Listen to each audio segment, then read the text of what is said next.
اللهم صل وسلم وبارك عليك يا حبيبي يا رسول الله. يلا نبتدي الأجازة مع أول يوم في الأجازة إن شاء الله تكون أجازة سعيدة علينا جميعا. نحاول بقى كده نفوق ونحاول نشحن نفسنا طاقة إيجابية شوية، بكفايانا طاقة سلبية بجد لحد كده. تعالوا بقى نشوف عندنا طبعا في الشقة حكايات كده، يعني عايزين حاسة إن عندنا كمية أضيان غريبة رهيبة في كده انفجار كده. نبدأ بقى كده نعمل الحاجات اللي ورانا، فوقنا من خلصنا الامتحانات والمراجعات والدوشة دي، الحمد لله على كل حال، الحمد لله. نبدأ نفوق للبيت ونحاول نوقف البيت على رجليه مرة تانية. بصراحة بستغل الأجازة إن أنا بحاول أعمل فيها اللي مش بقدر أعمله في أيام المدارس وفي الشتاء. الترويق العميق ده يا جماعة يعني من حاجة كده راحة نفسية رهيبة بصراحة، لما الواحد يجيب الحاجة كده من فوق لتحت ويمسكها ينضفها تنظيفة كده محترمة، والله راحة نفسية بجد. بس انا كده ما بدأتش النهاردة في الترويق وفي اي حاجة، انا بدأت الاول، اول حاجة عملتها جبت البطة الجميلة دي وقلت هذبحها بقى عشان واقفة لوحدها كده على السطح. فقلت كفاية عليها كده، اول ما فضيت رحت جبتها ومسكتها ذبحتها وجبتها بقى كده، قلت هريشها، ما حبيتش اوديها للفرارجي لان مش بيعملها حلو. انا هنا دبحتها وعملتها في البيت وما خدتش معايا وقت ولا اي حاجه، ما عملتهاش في نفس اليوم ولا حاجه. انا مسكتها نضفتها وشلتها في الفريزر لاي وقت بقى تكون جاهزه، تكون جاهزه معانا. بس على كده الحاجه اللي الواحد بيجهزها وبيركنها بصراحه بتروح من على دماغه وبتنفع في وقت زنقه. الحاجات كتيرة بنعملها بصراحة بتنفعنا في وقت زنقة، والله حتى لو يعني لو قشرتوا فصين توم بينفعوكوا في وقت الزنقة. وقت استعجال، وقت صربعة الأيام الجاية. أنا قلت قبل ما أبدأ في ترويق الشقة وأبدأ إن أنا الترويق اللي هو العميق اللي هو من تحت لفوق كده، هعمل شوية حاجات في المطبخ الأول، احضر شوية حاجات في المطبخ وشوية حاجات احطهم في الفريزر عشان طبعا هتلخم في الشقة. مش هيكون عندي الوقت الكافي ان انا لسه انزل السوق وابدا اعمل الاكل من اوله لاخره. احاول على قد ما اقدر اكون مسهله. هعمل شويه صلصه، عايزه افصص شويه توم، افرم شويه بصل، ودي اول مره في حياتي هعملها ان انا افرز بصل. بس عجباني الفكره جدا جدا وضروري ضروري نجربها مع بعضنا. همسك كده شويه بصل عندي كده زياده، همسكهم افرمهم اشيلهم برضو. قلت ان انا هحاول بجد عشان خاطر ما بقاش مضغوطه. مهم جدا تكون حاجه الاكل جاهزه معانا. هحضر شويه حاجات كمان للفطار، وده هتشوفوه معايا في الايام الجايه. لو عجباكم الافكار او عندكم افكار اكتبوا لنا كده في التعليقات لو في اي افكار ان احنا نعملها في الاجازه.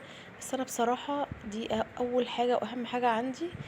انا عايزه امسك الشقه كلها من اولها لاخرها، اجيبها من تحت لفوق كده، عايزه اروقها. يعني اقعد كده اروق وانا رايقه مش وانا مستعجله. يعني امسك اوضه اوضه، الاوضه اللي همسكها اقعد فيها براحتي اخلصها بمزاج. بجد عشان خاطر في المدارس كان الواحد بينجز، كل همه ان هو يخلص بسرعه، ان هو يخلص بسرعه. مش ان انا بقى اجيب من تحت السراير وفوق الدولاب والكلام ده كله، لا. احنا هنبدأ كده نعمل مع بعضينا واحدة واحدة. الحاجة نعملها بهدوء يا جماعة، مش هعمل الشقة كلها مرة واحدة دي ابدا. لان انا ان شاء الله بامر الله عايزة الحاجة اللي امسكها اروقها ترويقة محترمة. تعالوا بقى نشوف البطة. انا عملتها وشيطتها.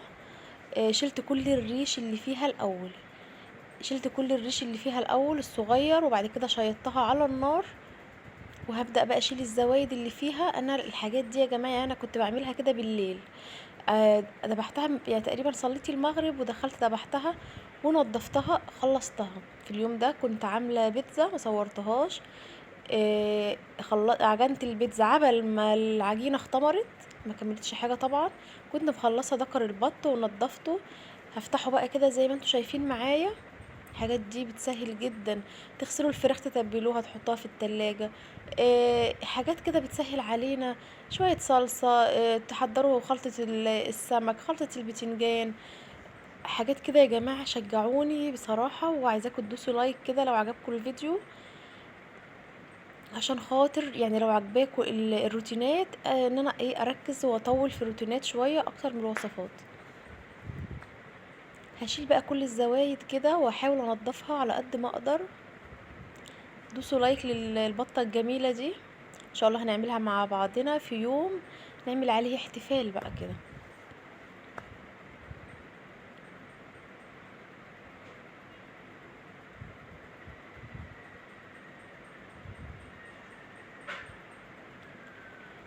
شلت كل الزوايد اللي فيها وهرميها بقى خلاص، وهاخدها تحت الحنفية كده في الحوض، وهسيب المية بقى عليها واغسلها غسلة محترمة.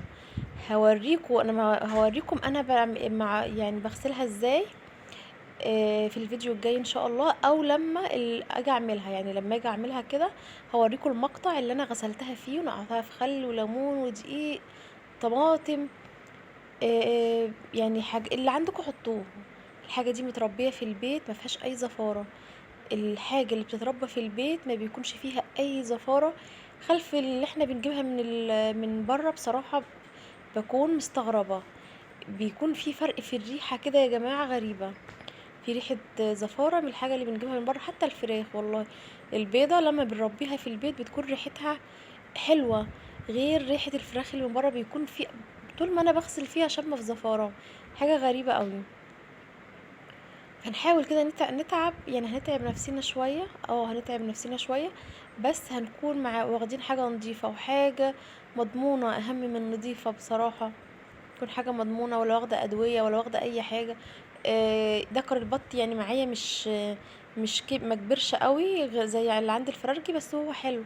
يعني هو بالنسبة لي احسن من اللي عند الفرارجي الف مرة. استحالة اشتري دكر بط بصراحة من الفرارجي ابدا، يكون مربياه في البيت يكون شارياه من حد مربيه في البيت برضه. اي طيور بصراحة ما عشان تاكلوها صح تشتروها من حد، لو انتم مش قادرين تربوا تشتروها من حد يكون مربيها في البيت قدامكم. خلصنا ذكر البط الجميل ده، هنحضر الفطار بقى. وهو كان العكس، يعني العكس صحيح، انا الاول فطرت مش بعمل اي حاجه قبل ما بفطر، لازم أنا افطر كده واخد واشرب كوبايه الشاي بلبن بتاعتي كده، وبعد كده اعمل لكم اللي انتوا عايزينه بقى، سيبوني افطر الاول اهم حاجه. طيب تعالوا نشوف بقى، هوريكم طريقه للناس اللي زي حالاتي، اللي اللبن بيفور منها تقريبا يوماتي. يعني انا عندي معاناه مع فوران اللبن، بس الطريقه دي حلوه. ايه هي الطريقه دي؟ هنجيب معلقه خشب نحطها فوق الحاجة، فوق اللبانة، أو تكون حلة يعني واسعة شوية، هحطها فوقيها كده، وهوطي النار واسيب اللبن، بس ما تسهوش عنه، هو مش هيفور، بس ممكن اللبن يتبخر وينشف. شايفين اللبن بيطلع ازاي؟ مش هيفور ما تخافوش، انا غاسله البوتاجاز وطالع عيني فيه. لا الطريقه دي حلوه حقيقي. حطوا المعلقه خشب كده فوق اللبن وهتلاقوه كل ما هيجي يطلع، بس يكون النار واطيه، يعني فاهم؟ شايفين الفرق؟ شايفين الفرق ايه؟ بصراحه الطريقه دي عجبتني جدا. تعالوا بقى كده غلينا اللبن. هنعمل ايه تاني؟ هقطع طماطم وخيار. هعمل بيض، ده اسلق بيض فطار، انا بحب افطر الفطار ده بصراحه الفطار المفضل. اي نوع جبنه عندكم يفضل تكون جبنه قريش.